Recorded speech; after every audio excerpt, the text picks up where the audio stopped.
네, 생글생글 426호가 나왔습니다, 여러분. 자, 이번 주 커버 스토리 한번 보실까요? 자, 안 좋은 소식이었죠, 그렇죠? 세월호 참사에서 배운다. 리더의 조건, 리더 아시죠? 지도자, 리더의 조건.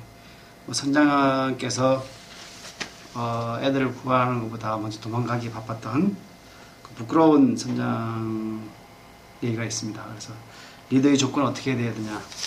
그래서 커버 스토리를 다뤘습니다. 그리고 그게 많은 사람을 수송할 때 어떻게 하면 인간의 오류를 줄일 수 있을까에 대해서도 썼습니다. 그래서 사오면 다시 좀 이따 말씀드리고요. 자, 이면에 환경 인속 장학금 이제 선발이 있는데요. 우리가 저희들이 매년 장학생을 뽑습니다. 원래도 마찬가지로 좀 늦어지긴 했지만은 환경 인속 장학생을 선발합니다. 총 인원은 한 36명 정도고요.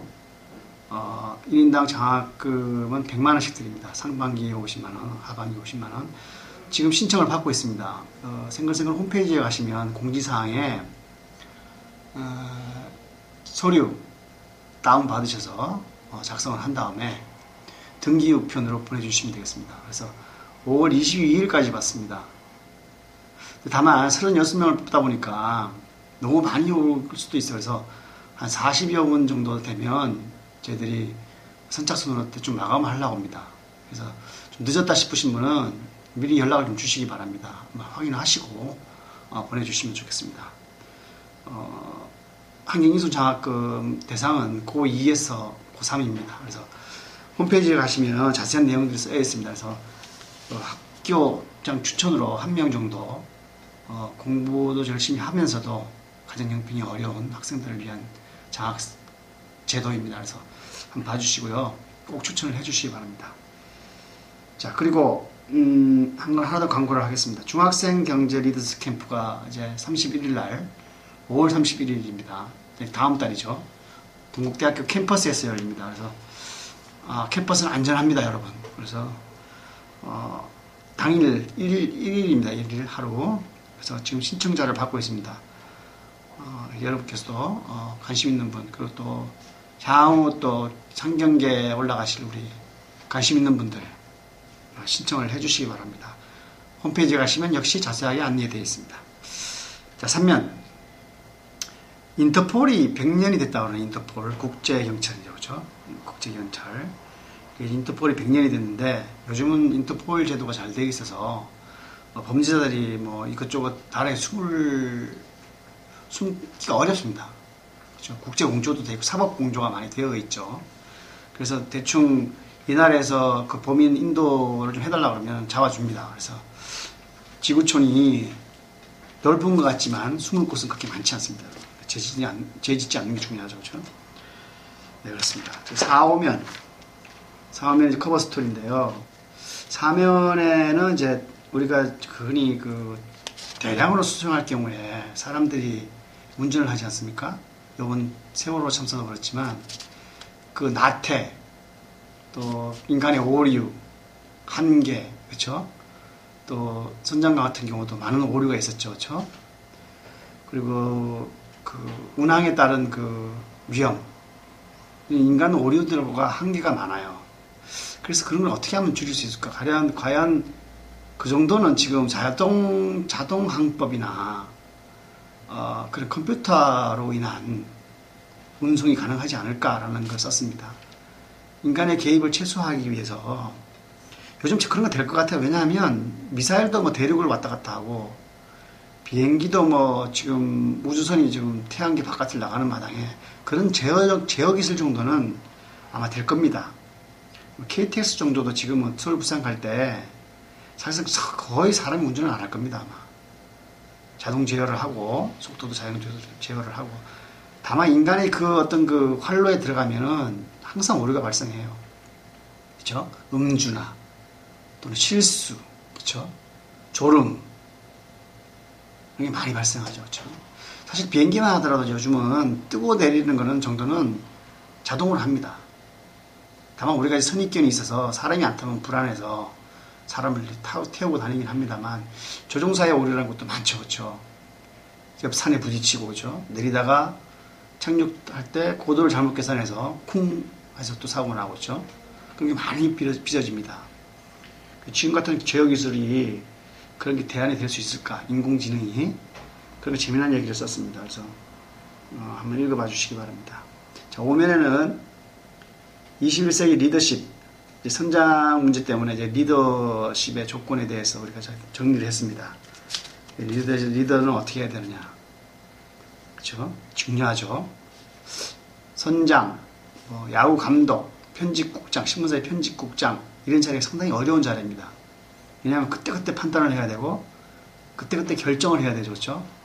그래서 야구 감독 보시면 여러분 입술이 시커먼 거 보실 겁니다. 그렇죠? 그럼 매 회마다 결정을 해야 되고, 그렇죠? 의사결정을 해야 되죠. 책임은 또 다 자기가 되죠. 게임이 치면. 그렇죠. 이번 선장도 아마 그런 게 좀 부족했던 것 같아요. 아주 부족했던 것 같아요. 상황을 제어하고 판단하고 빨리 대피시켰더라면 하는 거죠. 저희들이. 그렇죠. 굉장히 아쉽습니다, 여러분. 안타깝고, 그렇죠. 리더의 조건. 여러분들 앞으로 리더가 되실 텐데, 그 리더의 조건, 이런 걸 한번 읽어보시고, 이런 것은 그 대학 면접에서 나올 수 있습니다. 리더, 어떤 리더가 좋은 리더냐는 거, 이런 거 한번 읽어서 정리를 하시기 바랍니다. 자, 6면은 건너뛰고요.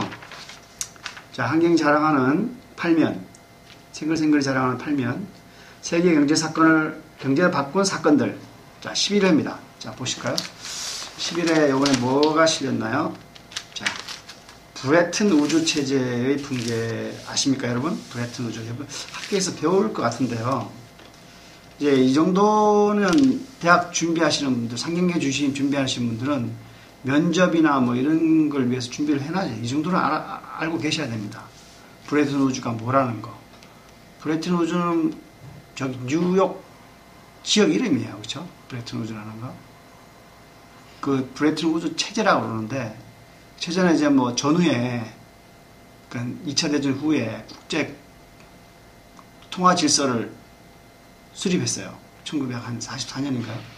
수립을 했는데, 그때 이제 전쟁 후보니까 각국의 통화를 어떻게 조정할 것이냐, 통화. 그죠? 환율을. 이런 걸 조정해야 되잖아요. 그때 이제 달러화 기초화가 됐어요. 그렇죠? 달러를 중심으로 거의 고정 환율제를 했거든요. 이제 그게 이제 여기서는 이제 11회는 브레튼 우주 체제 붕괴니까, 그때 그 체제는 금이라는 게 있었어요. 금 1온수당 달러 35달러. 이렇게 해서 이제 금 태환이 되어 있었어요. 금 본위는 아니고 금 태환이 되어 있었는데, 이게 이제 깨졌다는 거죠. 금하고 화폐하고 관계가 딱 끊어진 게 브레튼 우주 체제의 붕괴예요. 그게 왜 깨졌냐 하면은, 전후자 끝나고 나서 이제 미국의 힘이 세지고 미국이 인플레 정책을 막 했어요. 인플레. 달러 가격이 많이 떨어진 거예요. 근데 각국은 달러가 많았어요, 그때. 일본이나 독일은 또 허리띠를 졸라매고 이래갖고 전후에 성장하면서 자국의 가치는, 통화의 가치는 굉장히 안정되어 있었어요. 반면에 가지고 있는 달러의 가치는 자꾸 떨어지는 거예요. 그렇죠? 금으로 바꿔야 되는데 미국에서는 그 압력이 세지는 거예요. 그렇죠? 야, 달러는 왜 그렇게 관리해서 달러 가치가 자꾸 떨어지느냐. 우리가 달러 갖고 있는데 이거 갖고 있어봐야 우리 손해본다. 그러면서 미국이 압력을 가해요. 근데 그 압력이 너무 세지니까 미국에서 드디어 견딜 수 없고, 그래서 1971년에 닉슨 대통령이 금하고 이제 더 이상 못 바꿔주겠다. 그렇죠? 달러하고. 달러 가져가면 원래 금으로 구현해 줘야 되거든요. 그렇게 하기로 하고 한 거기 때문에. 근데 너무 많다 보니까 달러가 견디지 못하는 거예요. 부유량도 작고. 그거 뚝 끊어버렸어요. 이제 달러하고 금하고는 이제 연결고리를 딱 끊은 거예요.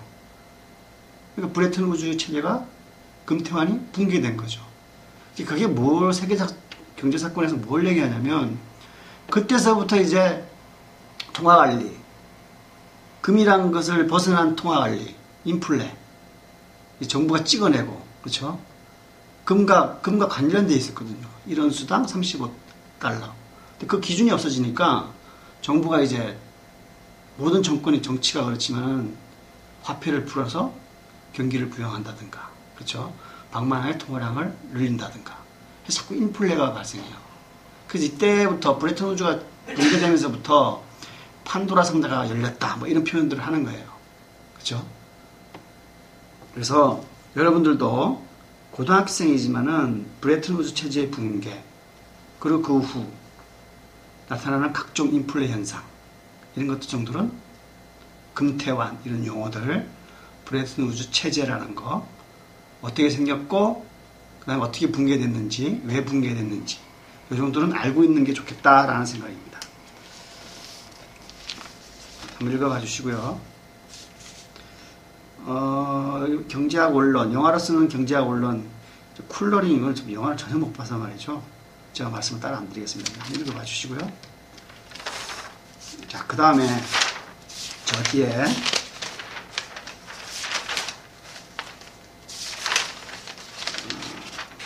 자, 우리 한진수 교수님이 쓰시는 주니어 테셋, 이번 주는 가격, 의사결정 방향 알려주는 신호등, 가격. 여러분, 이 가격이 없으면 어떻게 될까요? 여러분, 가격이 없다. 생산 요소, 뭐 자본재 투입할 때 가격을 모른다. 어떤 걸 사서 원재료를 사든가 뭐 자본재를 투입할 때 가격을 모르면 어떻게 할까 될까요, 여러분? 계획을 세울 수가 없을 겁니다, 아마. 그렇죠? 뭐가 적정한 가격인지, 뭐가 얼마 되는지 가격을 세울 수가 없죠. 의사결정할 수가 없어요. 그래서 가격은 신호등이라고 해요. 가격이 비싸진다는 말은 결국은 뭘까요? 그 물건이 부족하다라는 걸 시장에 주는 거죠. 가격이 올라가면 플레이어들은 그 업종에 관심을 기울입니다, 여러분. 쌀값이 올라갔다 그러면 뭐예요? 아, 내가 쌀을 지어서 팔아야겠구나라는 거 나오죠. 그럼 쌀을 지어서 만들면 가격이 다시 균형점을 찾아오죠. 그렇죠?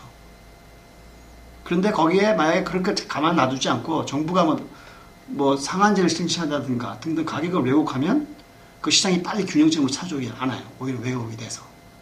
그래서 가격은 여러분들이 물건값을 살 때, 여러분이 또 어떤 기업가가 될 때, 그렇죠? 가격이 없으면 계획을 세울 수가 없어요. 자본주의는 가격으로 움직인다고 그러고 사회주의는 가격으로 움직이지 않기 때문에 망했다고 얘기를 해요. 가격 때문에. 그게 이제 유명한 가격 논쟁이라는 건데요. 그 너무 어려워서 여기서 시간 얘기 안 드리고, 다만 가격은 신호등이다. 그렇죠? 빨간불이냐 파란불이냐 노란불이냐 알려준다. 거기에 따라서 수요와 공급이 좀 움직이고, 그 다음에 기업가는 의사결정을 한다. 이렇게 얘기해 주시면 그게 보이지 않는 손의 일종이다. 이렇게 생각하시면 되겠습니다.